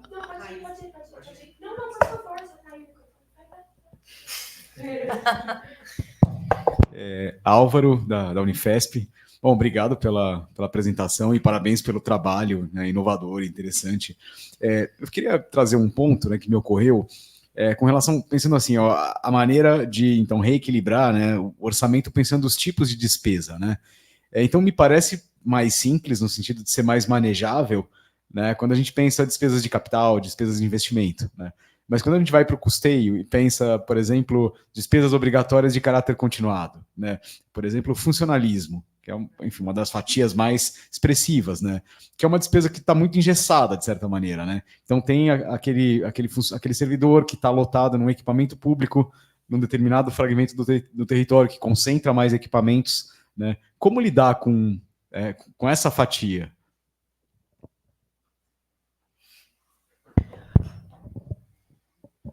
Oi, eu sou a Raíssa e falo do DEJUS e a minha pergunta vai representar esse lugar da pesquisa sobre injustiça, justiça e desigualdade. Enfim, muito obrigada pelas falas, foram incríveis. E se eu entendi bem, professora Úrsula, você começa o seu, mas que é compartilhado pelo Pedro também, sem dúvida nenhuma, começa a sua fala nos mostrando o quanto a tributação é injusta e o quanto também, e aí isso tem muito a ver com o que o Pedro falou, a dotação do recurso e dos recursos também é injusta. Obviamente que do ponto de vista teórico e conceitual tem uma discussão enorme sobre como a relação entre justiça e injustiça é muito mais do que a afirmação de que são duas faces distintas e opostas da mesma moeda, né? São fenômenos políticos e morais bastante complexos, mais complexos do que isso. Mas o diagnóstico, bom, a fala de vocês vai para além do diagnóstico de apontar essas injustiças, né? Vocês têm, como a Carol bem pontuou, uma proposição que tem a ver com essa ideia do orçamento participativo territorializado, né? E, obviamente, esse projeto, se eu entendi bem, também ele está justificado, ancorado numa certa concepção de democracia e de participação, mas também fundamentado numa certa noção de justiça e que tem um olhar bastante interseccional, né? É muito interessante que raça e gênero desempenham um papel central no modo como vocês estão não só produzindo diagnóstico, mas também propondo modos de se enfrentar esse estado de coisas. E aí eu queria saber se vocês poderiam um pouco falar sobre qual é essa concepção de justiça que está embasando esse dever ser e esse projeto que vocês estão nos propondo, e ainda ligado agora mais específico, bom, já era, né, a fala da professora Úrsula, eu queria que se você pudesse falar um pouco mais sobre quais são os efeitos para a diminuição de desigualdades disso que você foi mostrando, que são as ações, mas o Pedro também, né, de territorialização da dotação dos recursos. Se já existe dado para a gente pensar se de fato essa territorialização endereça desigualdades de maneira relevante. Obrigada. Obrigada. Então, agora vamos às respostas para não acumular muitas questões. As perguntas vão aumentando o nível de dificuldade. Será que a gente chega à etapa final? De novo, obrigada pelas perguntas, fazem a gente pensar. Lucas, certamente, eu sempre falo do imposto sobre herança, né? Engraçado, hoje eu não falei. Mas ele é um dos piores impostos em termos de desigualdade, porque ele é a manutenção da desigualdade histórica do Brasil. Então, desde as capitanias hereditárias para hoje, você não taxa herança, você carrega. Então, é de fato muito ruim. A alíquota média, se não me engano, é 3,2% no Brasil, porque muito estado sequer cobra. Então, ninguém chega... Na média, a gente não chega no 4, imagina chegar no 8. E, de fato, não chega porque... Não sei se vocês lembram, o governo Dória tentou aumentar. Não foi nem dele a proposta. Foi uma loucura, porque foi uma proposta do Paulinho, né? O deputado Paulo Fiorilo propôs ir para 8. Então, tramitou. Aquilo foi lido por vários escritórios de advocacia, né? Que trabalham com a questão de gestão de patrimônio, com uma proposta do Dória. E começou a retaliação na imprensa todo dia tal. Ele negociou para retirar, porque ficou um negócio absurdo. Ele estava apanhando para uma proposta que não era nem dele e ele não queria, né? Enfim, então é um problema, porque quem tem maior herança coopta a pessoa que tem um imóvel, que fala, olha, você ia deixar essa casinha para o seu neto, não vai poder. Assim, esse nível de distorção de que você vai taxar a casa que a pessoa vive, né? Enfim, então é difícil de cobrar. No município, tem discussão do IPTU? Tem. No município de São Paulo avançou muito, e aí tem todo um trabalho, inclusive, do SEM, do professor Eduardo Marques, do Guilherme Minarelli, mostrando como, ao longo dos anos, a proposta do IPTU foi mudando para ser mais progressiva em termos de isenção, em termos de anistia e em termos de taxação. É igual no Brasil inteiro? Não é. Então, você tem capitais... Macapá é bastante pouco incidente, outras do norte também. Então, tem muita coisa para fazer no IPTU, nas capitais, nos municípios médios, então nem se fala. Tem município que sequer tem planta genérica de valores. Então, praticamente nem taxa, né? Então, isso já seria uma pequena revolução se a gente conseguisse taxar imóveis. Lembrando que a concentração do urbano não é nos 5.600 municípios, mas se você taxasse bem nos 600 municípios, já seria uma mudança muito grande de arrecadação, ok? Para além disso, a repercussão disso no ITBI seria outra possibilidade. O restante segue a lógica do imposto indireto, porque o ISS municipal é muito injusto também, e vai mudar agora na reforma tributária quando juntar com o ICMS. Tá? Então, o município pode e deve mudar o IPTU, a planta genérica, a forma como tributa e, por consequência, o ITBI, que é o de transação. Não vejo isso acontecendo, não está no debate, gente. Falar sobre imposto é um problema. Da experiência que a gente tem, das 2 vezes que eu tive em governo, que foi mexer no IPTU, virou uma taxa, e, enfim, e a discussão do Haddad na época não era taxar, é hoje, né? Mas, enfim, mas também foi um sofrimento a mudança do IPTU, que o Supremo deu ganho de causa para a oposição, que entrou com uma medida contrária ao IPTU. É muito difícil na cidade de São Paulo, porque as pessoas... lembro de chegar no Capão Redondo e falar da tributação do IPTU, que a maior parte das pessoas sequer iam ser cobradas, mas aquelas pessoas estavam com tanta raiva de imposto que elas falaram, não dá, esse governo só cobra imposto. Eu falei, gente, mas aqui não vai ter cobrança. Enfim, tudo misturado, porque é um uso muito grande das pessoas, né? Então, nesse caso, e aí pensando na sua pergunta também, eu acho que não tem solução técnica possível. Ou a gente faz a disputa política, ou não tem como mudar essa questão da desigualdade. O orçamento é um instrumento que a gente faz uso dele politicamente, mas não dá para ter solução fora da disputa política. Então, se a gente for regionalizar e as pessoas... certamente já usam essa discussão pensando o país, certo? As pessoas não falam que São Paulo paga um monte de imposto, que vai tudo para o Ceará. Não sei como que eles veem isso, mas elas falam isso. Né? O Ceará deve ter o melhor IDEB porque está roubando o dinheiro de São Paulo. É isso que deve estar gravado, né? Gente, é tudo uma bobeira que vocês estão falando aqui. Exato. Então, se faz isso em nível federativo, se você fizer isso na cidade de São Paulo, vão falar isso mesmo. Mas, enfim, a gente tem que fazer a disputa política. Da mesma forma que faz nacionalmente, vai ter que fazer no território, porque o contrário que é deixar fechado e manter a desigualdade, então não vejo muita solução se não for na disputa política, sabe? Então, essa é uma uma questão complicada em que a gente vai ter que fazer o enfrentamento. A grande questão hoje é, se você pergunta, está preparado? Não está. A burocracia interna da prefeitura, e aí, concordo, André, tem um path dependency aí forte, eu sempre fiz desse jeito, por que eu tenho que mudar? Se vai precisar de muita renovação e de renovação de pensamento, não é que a pessoa mais nova, você tem que mudar a forma como você faz. Quem entra já pensar diferente e insistir todo ano fazer formação para pensar distinto, senão nunca vai mudar. Então, você não tem uma burocracia focada em transversalidade, gênero e raça, nada disso. Então, essa é uma disputa política para dentro da prefeitura que vai ter que acontecer, senão nada disso que a gente está falando vai virar uma possibilidade. Ok? Inclusive para pensar o funcionalismo, mas vou deixar o Pedro responder o restante, senão só eu falo. Bom, pelo menos você já respondeu as difíceis. Mais um. Bom, só respondendo o Álvaro, é muito mais fácil quando é despesa de capital mesmo, né? Quando a gente está falando de investimento, de obras, você regionalizar, né? Porque em geral isso acontece num ponto, o contrato é um contrato para um ponto. É muito mais difícil quando a gente está falando de despesas de custeio, por exemplo, a Úrsula falou da merenda escolar, né? Envolve você fazer uma conta, uma estimativa de quanto, né? Essa é uma contratação centralizada, então como eu vou distribuir ela nas 32 subprefeituras?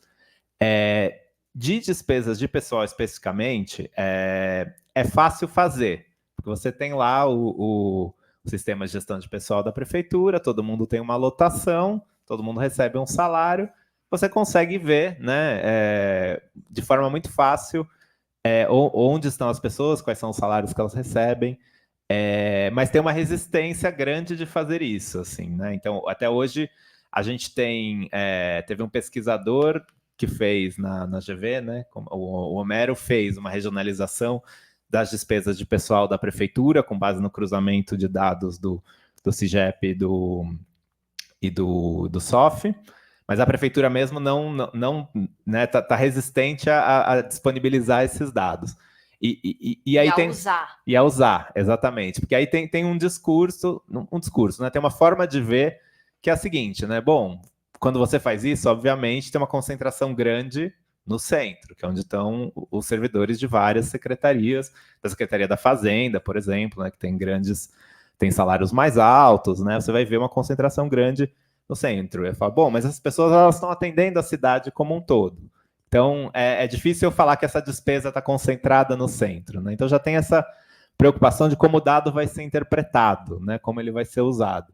Então, mesmo no grupo de trabalho dentro do Tribunal de Contas que discute um pouco esses critérios, tinha uma defesa que fala, não, é melhor então eu pegar essa despesa desse auditor que está no centro e dizer, né, vamos fazer uma conta de apropriação pela população de cada subprefeitura, para daí eu apropriar isso dessa maneira, né, para dividir dessa maneira. E eu sempre defendo falar, gente, acho que isso, né, a gente disponibiliza os dados, como eles vão ser usados, interpretados, né, para que tipo de análise, eu acho que isso, né, aí a sociedade civil, a academia, quem for, né, a própria gestão pública, quem for usar pode fazer sua própria interpretação, né. Então tem essa tensão aí, né, acho que por isso um pouco não andou tanto a despesa de pessoal, o que a gente tem são esses dados do Homero, né, que fez isso na pesquisa dele na GV. Em relação à pergunta sobre concepção de justiça, bom, a gente entra nesse tema, né, do orçamento público na Fundação Tite Setúbal a partir da missão da fundação, que é o combate às desigualdades socioespaciais. Então, acho que tem uma concepção de justiça que tem a ver com, né, a ideia de que os territórios periféricos têm direito a se desenvolver, têm direito ao protagonismo, têm direito à sua própria autonomia, né, e que o poder público ele tem que viabilizar esse processo, né? Então, os recursos públicos têm que ser pensados de uma forma que combata essas desigualdades territoriais e também as desigualdades dos sujeitos que formam esses territórios, né? Por isso a gente entra no debate de gênero e raça também. Vou contar essa parte não sei se precisa ficar no YouTube, mas vou contar só uma coisa aqui. Bem rápido. Quando a gente teve na prefeitura, no governo Marta, teve todo um processo de implementação do orçamento participativo, que foi extremamente difícil, porque não tinha recurso, tinha uma enorme dívida, então dava para fazer a discussão na educação, na saúde, que era onde tinha dinheiro vinculado, e entrou a habitação por uma pressão muito forte dos movimentos. E assim, andou, mas tinha uma frustração muito grande de quem esteve envolvido, eu e outras várias pessoas que estavam no orçamento, de falar, gente, a gente percorreu a cidade super desigual, e que a gente não conseguia implementar aquela demanda. Então, fica essa angústia, tal, governo Marta. Quando volta no governo Haddad, tinha um conjunto de pessoas que tinha vivido aquilo e que queria discutir e ver o orçamento de uma forma distinta, sabendo que para fazer discussão participativa do modelo centralizado, como a gente tinha feito, era muito difícil informar as pessoas. E aí esse conjunto de pessoas que estava lá, Pedro, Mariana, que hoje está na fundação, discutindo o programa de metas, eu e a Leda, que estavam no orçamento, falou assim, gente, vamos obrigar a fazer esse detalhamento da ação, porque se a gente obrigar, uma hora esse negócio vai ter que sair. Se a gente for perguntar, eles não vão querer fazer. A gente cria e obriga a fazer, e depois a gente pensa. E aí, essa concepção, então, um pouco do abrir o detalhamento da ação, veio no impulso de vamos obrigar a fazer de uma vez por todas. E foi uma obrigação mesmo, porque a Prodano, no momento seguinte que a gente falou, não dá para fazer, o sistema não opera. A gente falou assim, vocês vão fazer, de algum jeito. E foi empurrando, assim, a partir das ideias lá do governo Marta, numa criação de um instrumento besta, que o detalhamento da ação, mas que mudava essa possibilidade de ver o território e de quem estava desprotegido no território para voltar a andar com esse processo regionalizado. Gente que tinha estado desde o governo da Irundina, né, fazendo essa discussão, o professor da Unifesp, Serginho Amadeu, e outras pessoas fazendo essa discussão, falando, não, tem que abrir e tal, e junta esse povo todo e fala assim, não, vamos criar esse negócio. E aí cria, e depois a burocracia fala, vocês são loucos, a gente fala, somos, vamos lá, vocês vão dar conta. E vai assim, entendeu? Então, uma concepção que vem de uma vivência passada, de um incômodo com um orçamento centralizado, só para te contar a história, mas o conceito de justiça é um conceito de direito à cidade, de direito a recurso público, independente de onde a pessoa mora, de quem ela é, enfim. E junta no período mais recente, com toda a discussão que a TID traz de gênero e raça, que também é o input de outras organizações de fomento aí, nacionais e internacionais. Você levantou a mão? Eu ia só complementar, que lembrando, né, do baú da memória, eu fiz a primeira formação com os servidores da área de orçamento da prefeitura sobre o DA, e foi um momento... As pessoas riam, assim, vocês acham que a gente vai fazer isso? Tá bom, vamos só ver onde vai dar. Eu falava, não, tudo bem, né? Vamos começar com os investimentos e tal, mas né, no incrementalismo estamos chegando lá. Bom, eu tenho uma pergunta para vocês. Acho que os dois deixaram claro, assim, ressaltaram a importância, né, de tanto mudar a maneira de pensar, que acho que a Úrsula falou agora há pouco, dos agentes e parte dos gestores aí da burocracia, mas acho que também ficou claro, tanto na exposição de vocês quanto nas respostas, que o interesse público, né, da população nesse tema, especialmente falando de regionalização e dessa transversalidade, que ele é crucial, né? E há um interesse baixo, se a gente for olhar, porque, como todos aqui, né, alguns pontuaram, ninguém quer pagar impostos, mas ninguém está disposto a entender aquele código de barras que você mostrou para a gente. Como aumentar esse interesse público em relação ao orçamento público? Quais setores da sociedade poderiam contribuir mais para isso? Difícil. Vou só falar assim, eu acho que essa é uma questão difícil, é um processo, né, de conquistar corações e mentes, eu acho. Mas eu acho que tem uma coisa mudando. Talvez seja uma percepção muito pessoal, mas sei lá, quando eu comecei a dar aula na IASH, era muito difícil encontrar algum aluno que quisesse estudar orçamento. Esse ano eu coloquei 3 pubs todos de orçamento, só consegui uma bolsa, né? A USP só disponibilizou uma bolsa, apesar de eu pedir várias, e eu tenho uma demanda de 35 alunos querendo a bolsa, eu não sei o que fazer, passar umas para o ar. Então, alguma coisa mudou. Muito mais alunos, né, e muito mais gente chegando no terceiro setor, querendo trabalhar com gênero e raça no orçamento, transversalidade orçamentária. Então, isso não está na sociedade como um todo, certamente, é um extrato. Talvez nesse âmbito que a gente atua, né, de ciências sociais, gestão de políticas públicas, terceiro setor, mas eu acho que as pessoas, com a questão, inclusive, das emendas federais, têm se atentado de que orçamento importa. Como essa discussão de emenda federal está muito na mídia, a questão do superávit e tal está muito na mídia, as pessoas têm se interessado mais por orçamento. E fazer mais essa discussão, eu acho que implica nós da academia e o governo colocar mais informação na rua, falar mais, se comunicar mais, fazer disseminação mesmo de ideias de conhecimento, para que você consiga mostrar o quanto isso pode ser importante para mudar a vida das pessoas, para mudar a vida da pessoa, inclusive, né, individualmente. Enfim, isso que me passa. Pedro, o que você acha? Não, eu concordo que eu acho que tem um interesse crescendo pelo tema, assim. A gente sempre quebra a cabeça, né? Eu estou com o pessoal da comunicação da Fundação aqui, a gente sempre quebra a cabeça, né, de como fazer esse debate nas redes sociais, na mídia, né? Eu acho que ainda é muito ruim o tema que esse debate é feito na mídia, por exemplo, né? A gente ainda, por exemplo, vai a proposta de lei do orçamento, a gente ainda debate muito, qual é o tamanho do déficit, né? E aí fica essa discussão entrando no déficit. Falei, pô, mas e daí, né? E tudo isso, e tudo que está compondo o déficit, né? Como é que está a questão das emendas, né? Cada vez mais o legislativo decide, né, sobre uma fatia cada vez maior do orçamento. Então, onde é que está isso nesse debate sobre o déficit, né? Como é que está a distribuição das políticas públicas? Então, eu acho que ainda tem, mas eu também sinto que tem jornalistas cada vez mais interessados em aprofundar o debate. Então, acho que isso é bom. O que a gente tenta fazer na Fundação também é ir pegando as janelas de oportunidade que surgem no debate público, né? Por exemplo, nas Olimpíadas, muita gente estava discutindo Bolsa Atleta, né? Então, a gente vamos falar sobre orçamento público a partir do Bolsa Atleta, se esse é um tema que está mobilizando, né? A gente vai tentando ver essas frestas e por onde a gente pode incentivar que esse debate seja feito de forma mais integral, né? De forma mais abrangente. Tá certo. A questão, o debate em torno da reforma tributária, ainda que seja sobre o consumo nessa primeira etapa, muitas dúvidas se vamos chegar na segunda etapa sobre imposto de renda, né? Porque aí vai precisar de muita vontade política mesmo. Mas é uma oportunidade de discutir isso? Certamente.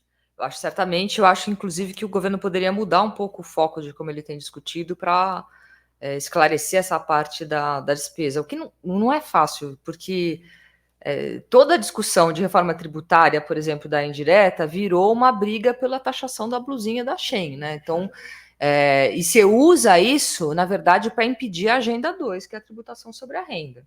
Então, quem está colocando isso na mídia fazendo meme não está preocupado ali especificamente com a blusinha. Então, você tem uma questão no país que é ligada a essa dificuldade aí com o imposto e essa concentração de renda. 1% da população, gente, um volume de renda absurdo, mas o 0,01% tem, em média, 156 milhões de reais cada um que participa do 0,01%. Então, o Brasil é um dos lugares mais desiguais do mundo. E, obviamente, nesse nível de desigualdade é muito fácil dominar a discussão. Então, o governo acha que tem que mudar a comunicação, mas é blocada, é difícil, né, de fazer essa discussão. Talvez trazer mais para a questão do que dá para fazer com a reforma tributária, ou como é que dá para melhorar, seja importante. Mas a gente precisa achar mídias alternativas e caminhos alternativos para fazer essa discussão de orçamento cruzada com a tributação, senão a gente fica nessa história de que só quer taxar. Hoje mesmo ouvi uma jornalista vindo para cá, ela falando, o governo tem que mudar o discurso, só quer taxar rico, isso também não vai resolver o problema. Eu, pô, se a gente conseguir taxar rico, acho que resolve metade do problema.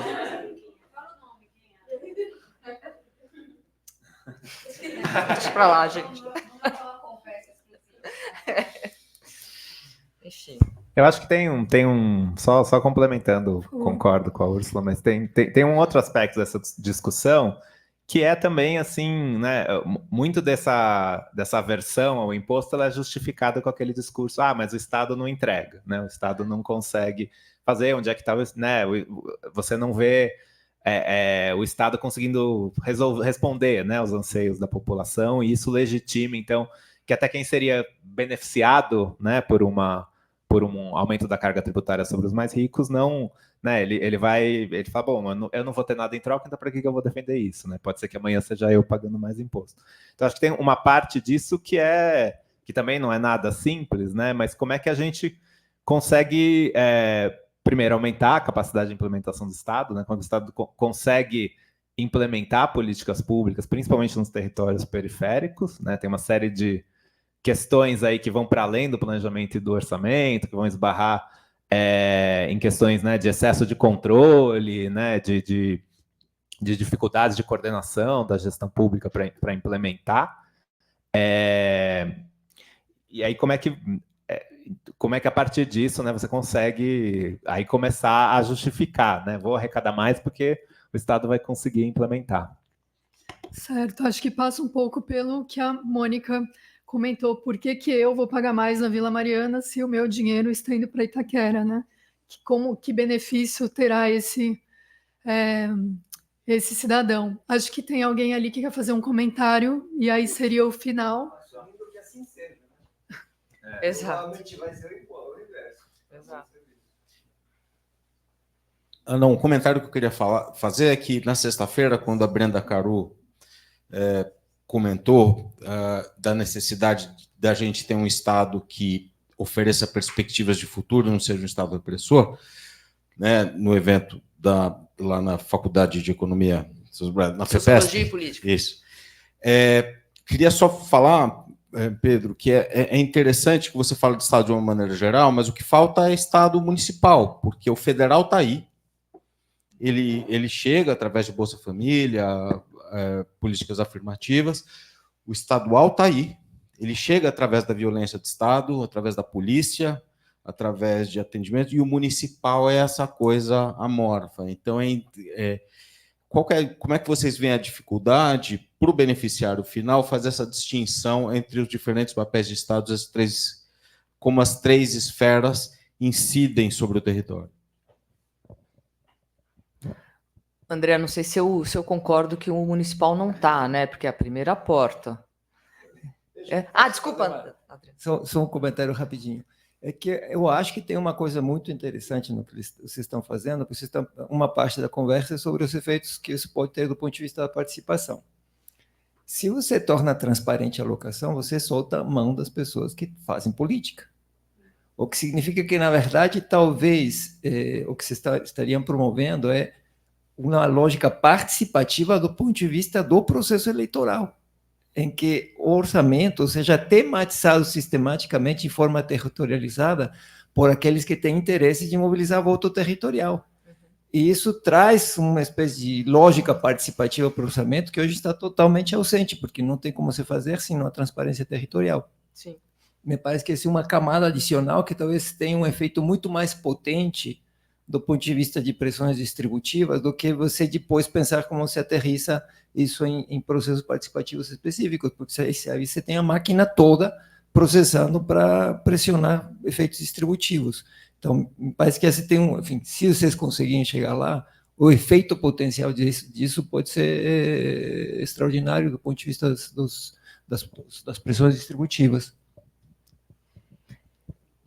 Até pensando aqui primeiro na tua já fala, André, tem uma questão importante, porque isso significa brigar com a paróquia, né, com a vereança. Porque hoje a discussão distributiva no território, ela passa pelo mandato. E cada mandato tem um pedaço ali de território em que domina as emendas e a alocação de recurso no território. Então, de fato, se eu demonstro como é que o orçamento está, independente da vontade do vereador, eu posso mudar um pouco a lógica do voto paroquializado. Enfim, não sei como é que isso chega lá, depende de uma ação de muitas pessoas, de muita burocracia, mas, de fato, é uma possibilidade de mudar a lógica eleitoral, de você incidir sobre o orçamento numa lógica eleitoral completamente distinta. Então, espero, de fato, que isso possa acontecer, né? Ô, André, só uma coisa que eu estava pensando aqui, o município é muito presente na vida da pessoa. Talvez, de fato, a pessoa tenha confusão de saber o que é municipal, o que é estadual, o que é federal. Certamente tem essa confusão. Mas o município é a porta de entrada do CRAS, do SUAS, da assistência social, do SUS, da educação, e hoje em dia as pessoas atribuem ao prefeito a obrigatoriedade de agir na segurança pública. Boa parte dos municípios médios e grandes tem guarda civil. Hoje são 1.500 guardas civis nesse país. Quase todas elas com armamento hoje. Então, o município está atuando na educação, na saúde, na assistência e na segurança pública. Se a pessoa tem noção de que isso é prefeitura, que é municipal, eu não sei. Mas é muito forte a presença do município. O financiamento da educação e da saúde hoje é majoritariamente municipal. O município banca mais de 1/3 do SUS, acho que é 35%, e a educação é quase que dividido com o Estado, a União é o que menos banca. Então, o município é muito forte nessa oferta de políticas públicas, ainda que esteja longe de ser o que a gente quer e o que as pessoas querem. O quanto ele comunica, né, e faz isso de forma adequada é outra questão, mas ele é a porta de entrada das políticas públicas. O governo federal passa o Bolsa Família, mas só passa porque o CRAS está fazendo o controle do CAD único. Eu não estou discutindo a realidade, eu estou discutindo a impressão do município. O município ele sente alguma ausência de Estado. Sim, verdade. Mas eu acho que as pessoas sabem que polícia é estadual, né? E sabem que creche é municipal. Creches, UPA, UBS. Então, essa é uma... E provavelmente reclamam que não é suficiente e que a segurança não está boa. Mas, não sei, eu acho que tem uma noção de que a primeira porta que ele bate é a do prefeito. Não sei. Eu acho que tem um... Acho que as pessoas sabem... Acho que as pessoas... acho que tem um... Não saberia dizer assim, até que nível as pessoas compreendem, né, a separação das competências e o que cabe a cada um. Acho que o que eu quis trazer, né, é mais uma percepção generalizada de que o que tem, né, pode ter o serviço público, mas ele não é bom, né, ou ele não consegue resolver os problemas, né, e que isso ajuda um certo discurso reacionário, né, de que, então, para que eu vou pagar imposto? Então, né, um discurso que, no fundo, é um discurso anti-Estado, né? Eu acho que ele rebate nessa questão dos impostos, mas é um discurso, enfim, de que essa não é a saída para os problemas, né? É anti-Estado e antipolítica, de alguma maneira. E que, enfim, e aí legitima essa visão contra impostos. Bom, gente, eu acho que nosso tempo acabou. Eu queria agradecer muito o Úrsula e o Pedro pelas exposições muito explicativas e inspiradoras. Espero conseguir mexer e entender um pouco mais sobre orçamento. Obrigada aos presentes aqui, um agradecimento especial à Fundação TID Setúbal, ao DEJUS e ao Núcleo de Democracia e Ação Coletiva por essa tarde. E a vocês que estiveram aqui. Obrigada.